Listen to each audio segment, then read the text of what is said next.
So ayan, good morning mga idol, shout out sa inyong lahat. Ayan, mayroon tayong isang re-repair ngayon na electric fan, standard. So yung problem niya mga idol ay ayaw nang umikot at tinest ko na rin yung kanyang motor. Wala na siyang function, wala man lang ubong, walang timing yung kanyang motor. So yan mga idol, huwag tayong mawala ng chance idol, kasi siyempre idol, may imposible idol na fuse lang ang problem nito.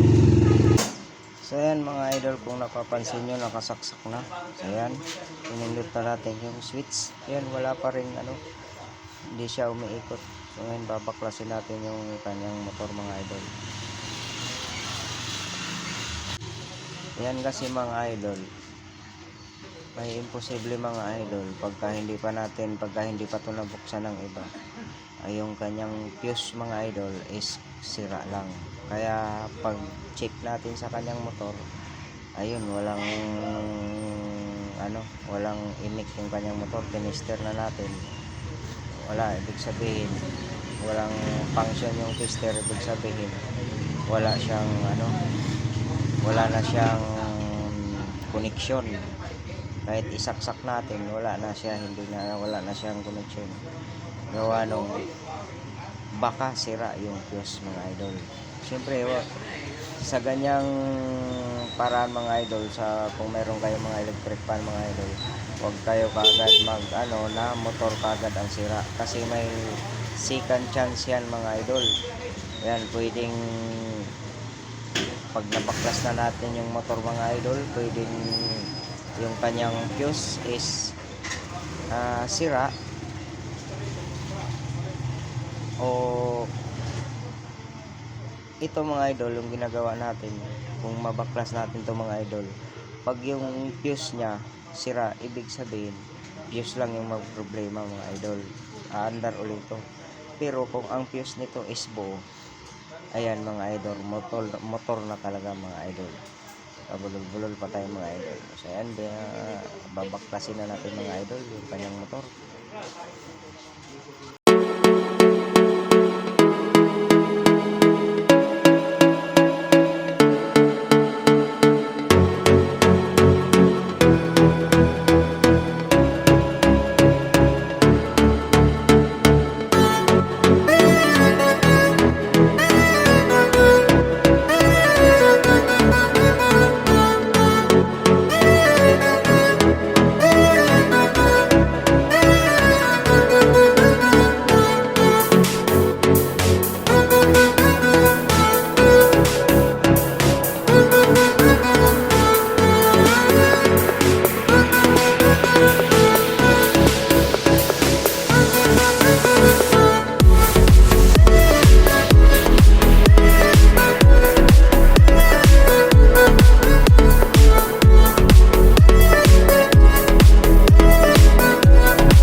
So ayan mga lods, kung napapansin nyo mga lods, yung kulay itim na kwadrado, yan yung kanyang fuse mga lods. So ayan mga lods, dahan-dahan lang nating dahan-dahan lang nating baklasin mga lods, kasi sobrang sila nito, gabuhok lang yung kanyang winding mga lods. So ayan, ang gagawin natin mga lods ay ating irekta muna mga lods bago natin i-tester yung kanyang motor. So yun mga lods, testerin muna natin yung kanyang fuse kung buo to mga lods, ibig sabihin motor ang problem, pero kung sira to mga lods, ibig sabihin may pag-asa pa yung ating electric fan. So yan mga lods, wala nang so yan mga lods, kung mapapansin yung mga lods, tinester na natin yung kanyang fuse. Ayan.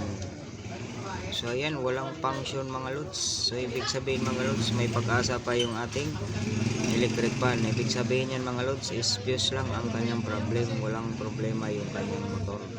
So ngayon mga lods, ang gagawin lang natin is pagkatapos natin i-tester to mga lods yung kanyang fuse. I-rekta muna natin yung fuse at titesterin natin yung kanyang motor kung okay pa, kasi mahirap baka mag-replace tayo agad ng fuse mga lods kung yung motor niya is may problem din pala. Ano yung mga lods,